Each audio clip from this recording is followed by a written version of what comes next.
Hey folks, welcome to Veteran November, another episode of the CyberHub podcast Tech Corner. I've got a very, very special guest, someone who we spent probably most of our scheduled time talking offline before we came on to you guys. Vince Romney, he's the enterprise security architect over at Nu Skin in the beautiful state of Utah. Vince, thanks for coming on the show. Hey, thanks for having me. My pleasure. Before we get started, though, I want to remember all the formalities because Vince and I have just been having a conversation, and you guys know how I get excited and I forget to do stuff. So one, make sure you subscribe right now. If you haven't subscribed to our podcast, do so right now. If you're on YouTube, subscribe and hit the bell to get notifications every day, 2 p.m. Eastern Standard Time. In the month of November, I'll be publishing these episodes with the men and women who bore and wore our uniform.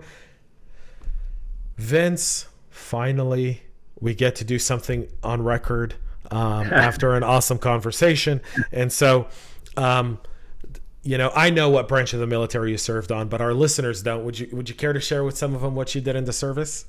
Yes, I served in the U.S. Air Force and served in all three capacities: active duty, reserve, and National Guard. Brilliant. How long were you in for in total? I spent 23 creditable years. Wow. So you're retired. Yeah, you straight up hung it up. Yeah. So what'd you do in the Air Force? So I started out because my father was that kind of pilot jock that you always wanted to emulate, and I wanted to follow in his footsteps. So I went to flight school, Williams Air Force Base, and as soon as we went into aerobatics, found out that my physiology and flight aerobatics didn't mesh real well, and I could not get a ride that didn't end in emesis. So we hung that up. I ended up in technology. It was kind of that next thing I felt like I could do. A good portion, funny enough, you being Army, a good portion of my career was actually attached to Army units. Okay. So I spent a lot of that time, working in Army units, effectively being an Air Force component for that. So how'd you deal with Army food compared to the luxury deluxe that Air Force gets? Well, the upside is that most of the time I was still office bound. It was still kind of that the chair force, served true there. But what we did go out on situations where it was, field exercise or something. It was kind of the same, actually. It really wasn't that different. See, no other branch in the military sees that the same way that you do. You realize that, right? Yeah, of course. I feel like the Air Force actively goes and recruits people who are aspiring chefs, and they go, "How would you like to cook for 10,000 men?" And they're like, "I'd love to." Great, come to the Air Force. By the way, our basic training, cakewalk, and you get to cook. And we give you creativity. I mean, Air Force people aren't in a rush when they're eating. They slow down. They enjoy their, chow time is not chow time. It's lunchtime. Yeah. Well, I tried to convey that to my son, and he still went Army, and he's now a Russian linguist. So, Well, thank you to your son for his service and learning Russian. I'd say, Kak Dilla, Mr. Romney, which is how are you in Russian. Learned that a little bit a while ago. So tell us a little bit about your transition from the military to civilian life. What was that like? How long did you plan it out for? And how did you end up in Infosec? So the precursor to me departing was the Infosec transition. I was in information operations, so adjunct, but not quite the same thing. And in 2006, our unit got tasked with something that actually fell under what would now be considered cyber warfare. And so it was this, well, should we stand up a cyber warfare cell? And the answer was, sure, let's do that. So we stood up a cyber warfare cell. Turns out we were, this was now Air National Guard, and we were the first unit to ever stand up cyber warfare in the National Guard. Our component was Air Combat Command that we served, and they had kind of this long list of things that we were already doing in information operations. So we transitioned into cyber warfare. No doctrine, no training, there was nothing there at the time. 24th Air Force hadn't stood up. So we kind of invented what we did. Fortunately, there were some really smart guys in our unit that could figure out Metasploit, which was at that time Backdraft. and we proceeded to do mission sets based on that. And as you know from your background, when we made mistakes, it was an unfortunate learning experience, but we did. And then finally, doctrine kind of got established once 24th was stood up, and we fell in line. So I retired in 2013.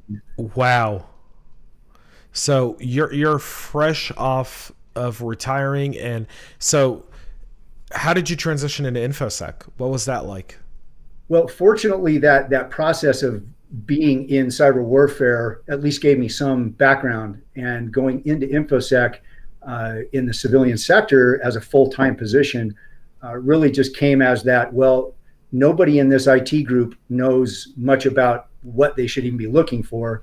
And, arguably I held a CISSP, but that was all I had other than my background. So I came in with that, unfortunately, myopic view initially, and then retail environment spanked me into okay, I need to be a little more, should we say, user-friendly as a security guy. And that transition was probably the hardest part of my transition. Finding a position wasn't a problem at that time because nobody, in 2013, nobody was an InfoSec guy. Right. People were IT plus I've got a Cisco cert on the Cisco security module, or Juniper cert, or what, IBM or whatever. Yeah, and globally there was maybe 150,000 CISSPs or something around the globe. So that was I would say, a relatively rare certification as well. Even today, you'd be surprised, but Patrick Gall, who's the executive director at the NTSC, the National Technology Security Coalition, we did a podcast, and he was saying that for a CISSP required job today, there's 0.4 applicants per job. Yeah, so it's still imbalanced for sure. Yeah. Or people are asking for CISSP roles in positions that have no business needing a CISSP cert. And I would say that that's probably a higher probability. I've looked at some of these job recs that are out there and think, why do you want a CISSP? You're asking for an analyst role. Yeah. That's a very frustrating thing. So how did you overcome some of the challenges in the transition from military to civilian? Well, I think that I was blessed in some ways, in the sense that I had been able to establish a lot of connectivity during my career with civilian sectors, because being reserve or being guard or AGR, you got this kind of in and out mode with the civilian sector. And, it's something I try to leverage now, because you probably get the same thing. You get hit on LinkedIn with, hey, I'm just transitioning. Do you have any suggestions for me? And it's like, well, first off, let me introduce you to some people if I can. They may not have jobs, but talk to them, find out what's going on in their sector of the civilian world. But the other part was getting involved in DoD contracting. That was a nice kind of halfway in mode of being not fully military, not fully civilian. You're kind of right in the middle. And working with BAE Systems was a great way to kind of bridge that gap. Yeah, it seems like that's a softer landing spot than, for example, going directly into like the corporate world, which has, I think, less discipline and more politics and, and stuff that you just, when you come out of the service, you're not used to it. I think, one of the things, not to say that the military doesn't have politics, right? Because people are going to be like, sure, hey, the military does, but at the end of the day, those politics are resolved because it's a brotherhood, right? And so you have a conversation, you're able to resolve stuff. In the corporate world, there's no such bond. And so it's a little bit more challenging for a lot of people who are mission oriented and then go to the civilian world and realize that the civilian world isn't mission oriented. I won't say not all of it is that way, but a good chunk of companies are not mission oriented, and they're more politics oriented, and there's internal factors that impact the way you're able to work and deliver your job. And I think my time with BAE, even though it was short, it was a great transition, because I'd gone in and had really been focused on civilian and kind of struggled to find my niche. got into BAE, and it was like this, oh, I get it now. I kind of see this full other side of it. And it just helped me kind of dial in how to approach being a security practitioner in an organization and blend the good things from the military into this much looser civilian environment. Yeah, I mean, you bring up a really good point, which is something that the civilian world does, and several other veterans have also mentioned this, that when you're working on the civilian side, you tend to learn a lot more from the civilian contractors, simply because a lot of them come with a trove of knowledge that sometimes in the military isn't there. And it's not because the military doesn't have this knowledge, but it's simply clearances, what base you're in, what unit you're serving in. I mean, things in the military are very much segmented for a good reason, right? And so that segmentation sometimes creates knowledge gaps, and so you end up serving in a role, and you're doing the best that you can, but you go to the civilian side, and all of a sudden you're getting trained by people, and you go, oh, I could, and then you go back to your time in the military and you go, I should go enlist right now to fix all these problems because now I know how to do it. Absolutely.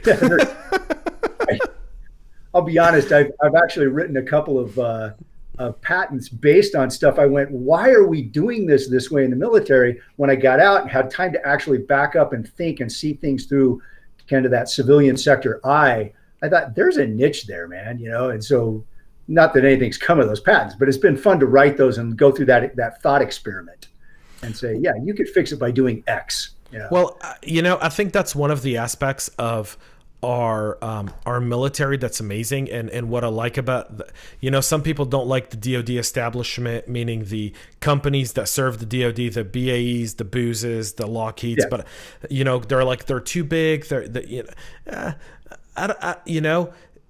One of the things I'm trying to promote on the show is to actually encourage those companies, and I hope they have people that are listening, to establish a entrepreneur fund for veterans like yourself, people who come with ideas to improve specific things within the military, so that they can have the resources to take those in and solve those problems across the entire service.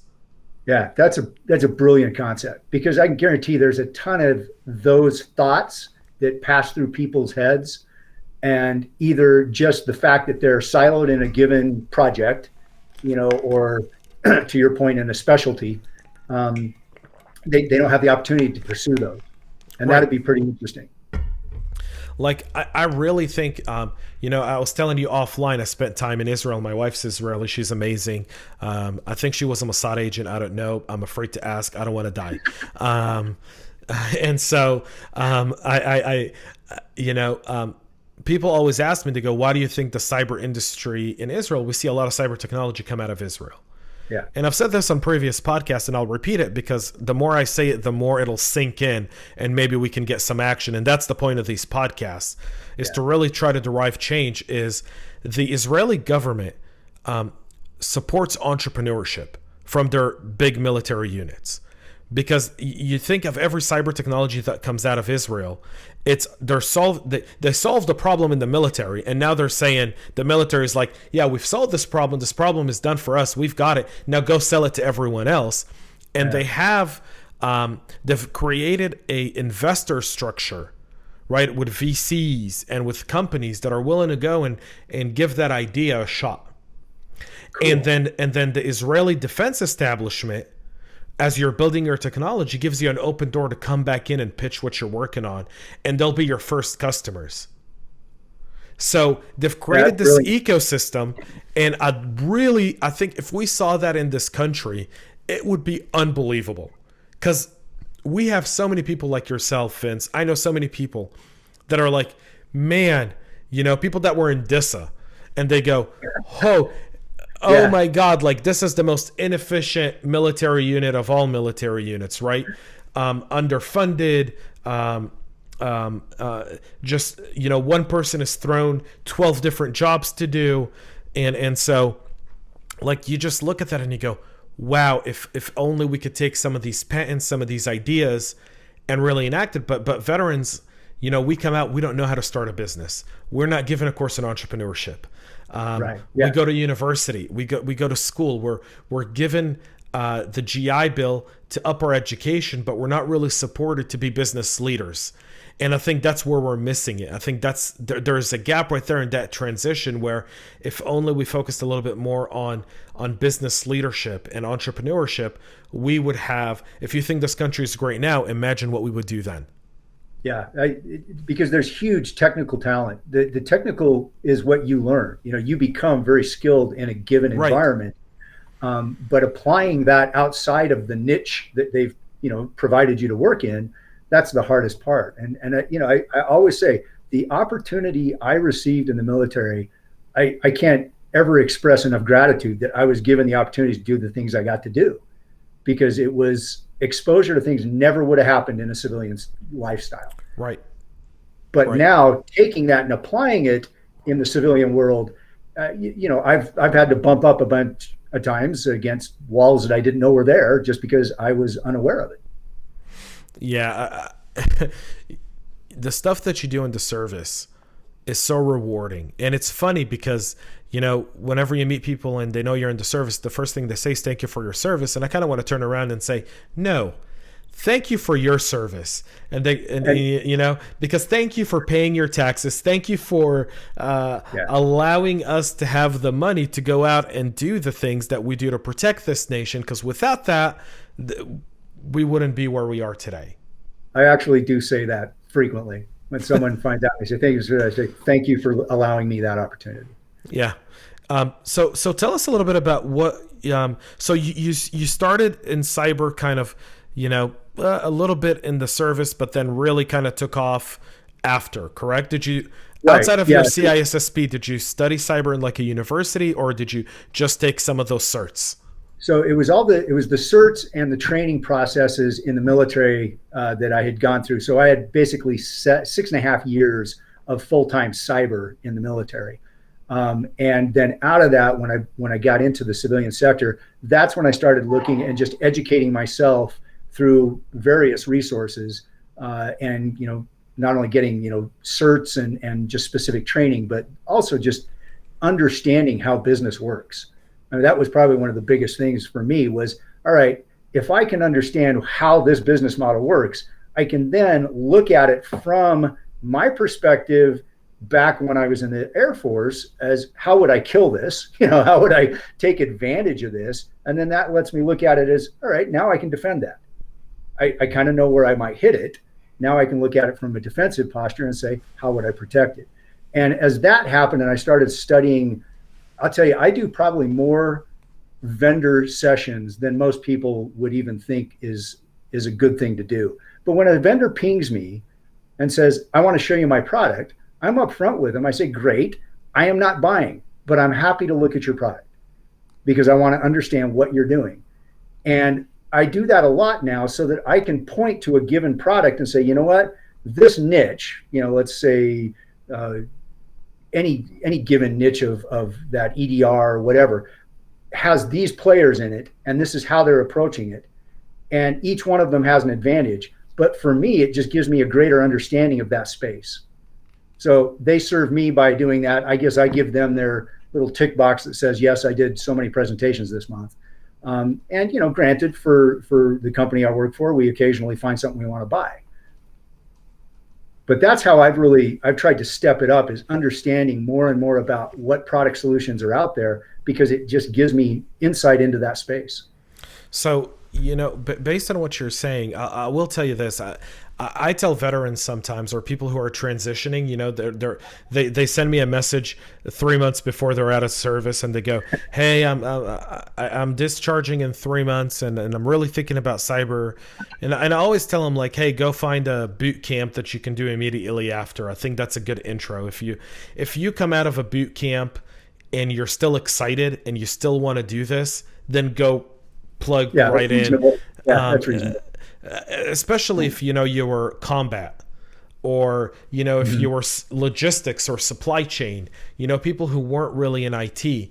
I always say, like, listen, cyber looks interesting and there's interesting aspects, and we don't need everyone in cyber to be keyboard. Like, you don't need to know how to code. You don't need to know all those things to be in cyber. There's a lot of other roles that we need, from GRC to policy to incident response, to communications, to, you name it, to counter, to CTI, counter threat intel, to threat intelligence, to, browsing. I mean, I'll tell you, someone very interesting on my team who I hired came from the military, and they now do threat intel on social media platforms.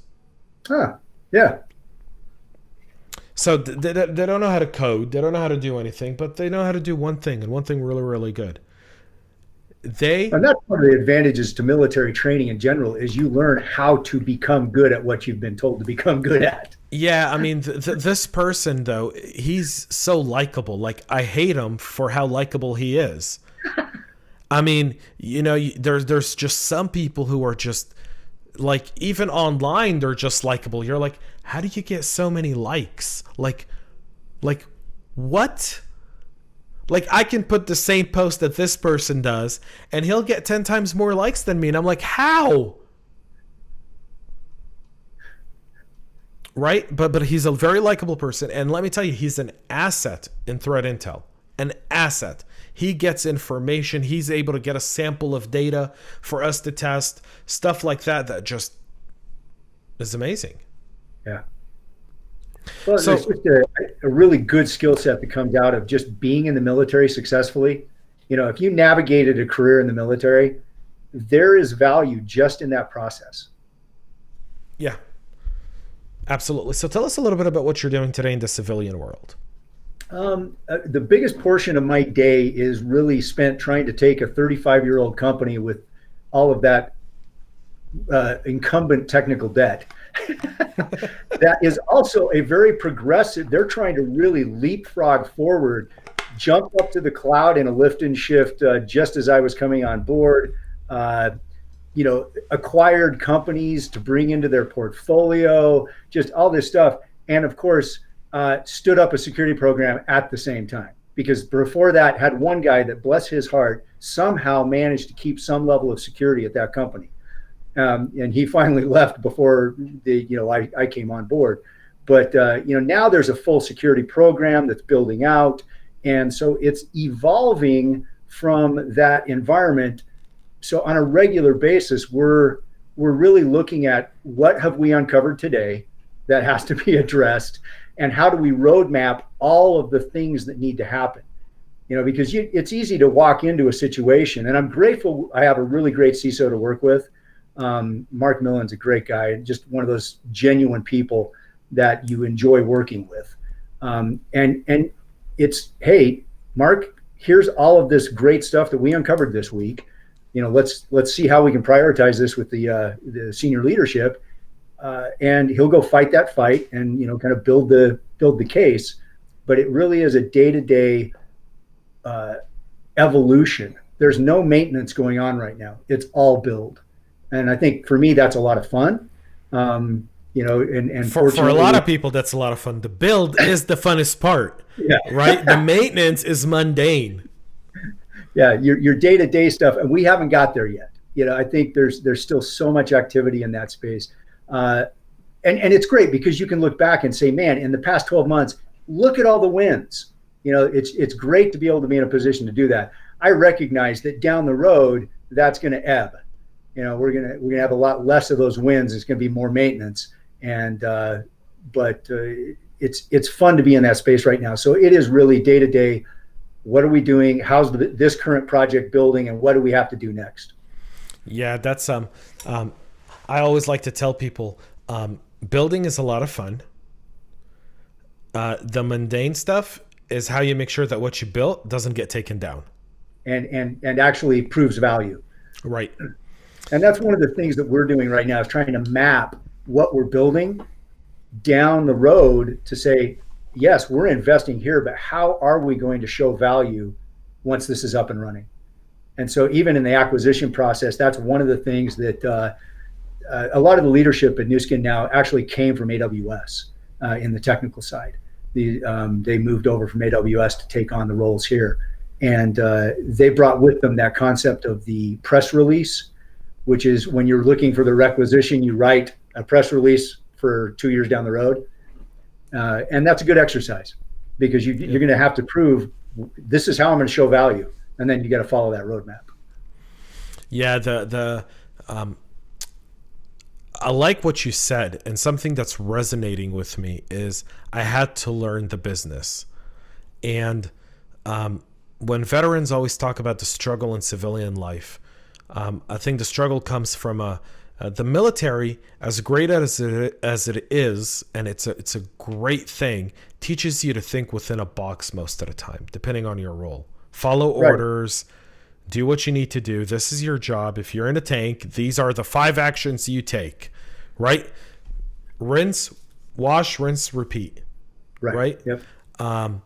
And in the business world, there's some roles that are wash, rinse, and repeat. But the idea of understanding business, I think if people are listening right now, like understand business, like read business books while you're in the military, listen to business podcasts. If reading isn't your thing, books on tape, Audible. Listen to just some business books and get some stuff and really just enhance your business knowledge, so that you can talk business when you get a chance to be there. So we're almost out of time, so I kind of want to ask you one final question. What's one thing you loved about your military service? If I had to take it down to one thing, it was that camaraderie that when you're in an operational environment with the group of guys and girls that you work with, that was cool. I mean, and I've never been able to replicate that. I work with a great team right now. This is, I think, the closest I've ever been to having that level of camaraderie and sense of purpose, but it's still different. And I don't know that I'll ever be able to replicate that. For me, it was a sad day to retire. I retired because they were moving our unit to Florida. And, I know you're near there, and I apologize, but I just don't like that part of the country. And that's okay. And that's okay. I need mountains. So I just said, thanks guys, but I'm gonna retire. So I mean, and you don't want to go to Florida.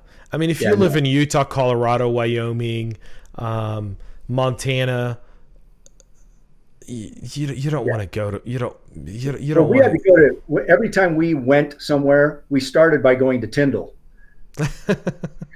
Because that's where ACC had the Air Operations Center. And so that was our, that's who we served most, was AOC there, and then NORAD Northcom. And it was just, every time we'd fly in, I'm like, oh God, here we are again. Yay, Florida. And, no disrespect to people that love Florida. It's just, for me, there were no mountains. The weather was wrong for what I liked. It was too humid. It was everything that I was uncomfortable with. And you know what? But that's the beauty of this country. The beauty of this country is, if you want to live by an ocean, you can go to Florida, California, Oregon. And if you want to live by the ocean with different weathers, just look at the West Coast. Pick your coast. Pick your coast, and then pick what part of the coast you want to be on. You like the ocean, but you enjoy rain and cold weather, go live in Seattle. You'll get all of that, right? You like a lot of nature, a little bit of stormy weather, go to Oregon, right? Yeah, NorCal. Go to San Francisco all the way to NorCal, right? Like Monterey to NorCal. I was in Monterey for a while in the service, and so Monterey never really had a summer, and the water was never like warm for a swim. Yeah, you got the cold one there. Yeah, you always wore a wetsuit if you wanted to go, and I surfed, and so it was one of those things where I like the wetsuit. And then you go, the further south you go, the warmer the waters get. Los Angeles, Santa Barbara, San Diego. Now you're talking about beautiful beaches and whatnot. That's the beauty of this country. It's the same thing in Florida, right? South Florida, Caribbean. I was in Key West over the summer. Like, my wife and I took a vacation. It's like you're in the Caribbeans, man. Clear water. You can see your toes in them, just beautiful weather. And the further north you go, the more Atlantic you get. And in Georgia, you go to Savannah or Tybee Island.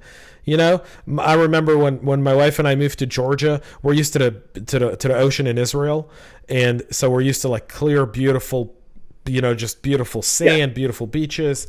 And we went to, people were telling us like, you have to go to Savannah. It's a beautiful beach in Tybee Island. And so we go there and we're like, this is your idea beautiful? It's nice, but no, it's nowhere near what we're used to. It's kind of awkward. Yeah, to your point though, it's such, and I've had the opportunity to travel the world, and you recognize the value of this country in just its geography. Yeah. From here I can be skiing in the winter in 15 minutes from my driveway. Jealous. I can be rock climbing same time frame. I can be down in the southern Utah on the sandstone in 3 hours. It's just literally if I used to trail run, and I blew out my knee a year and a half ago, and I no longer do that, but I would go get on the trail and be at 11,700 feet in 3 hours in a wilderness area and be able to look down and see my neighborhood. Just that kind of environment, I just can't leave that. So I mean, I went to high school in Colorado, and I think I told you that earlier. And I grew up just outside of Boulder, and so in high school, you want to clear your head. You go to Chautauqua Park in Boulder, and you go on a hike, and you go to the Flatirons in Boulder, or you drive down to Colorado Springs. You go to the Garden of the Gods. You want to ski or snow. I mean, I snowboarded, so I want to go snowboarding. You wake up, you drive up to Keystone or Breck or any one of those ski resorts, a few hours, and you're there. There's a charm to mountain life that I definitely see, and the weather's so much better. I mean, year round, you get 4 seasons in Utah and Colorado. You get all 4 seasons. Yeah. Something you don't get in Florida or Georgia. No. One thing I learned, the amount of times I was in Tyndall, it was either too hot, too cold, or if I scored those 2 weeks on either end, it was really nice. But that's a month out of a year. Right. Folks, we're out of time for today's podcast. I can have Vince on for much a pleasant person to speak with, and it's been a pleasure having you on the show. Thank you for your service, Vince, and for sharing so much about your experience and being such an open book, and hopefully guiding the next the next group of veterans out and into InfoSec, and why InfoSec is such a good career choice for a lot of them. Great. Well, thank you, James. Really appreciate the time with you. It was a pleasure. Absolutely. Folks, more episodes every single day, 2 p.m. Eastern Standard Time, except Saturday. That's the Sabbath, folks. On the Sabbath, we rest. Spend time with your family. Read a book. Go for a walk. I know it's winter outside and, it's November, but go watch the leaves change colors. Do something and disconnect your phones. Do what I do. I turn my phone off on Friday night. Don't turn it back on until Sunday morning. It's just what I do. And I keep my sanity that way. I keep my sanity. Until tomorrow with another episode of this. And make sure you subscribe to the podcast. Until then, I'll be back with more. Stay healthy, folks, and stay cyber safe.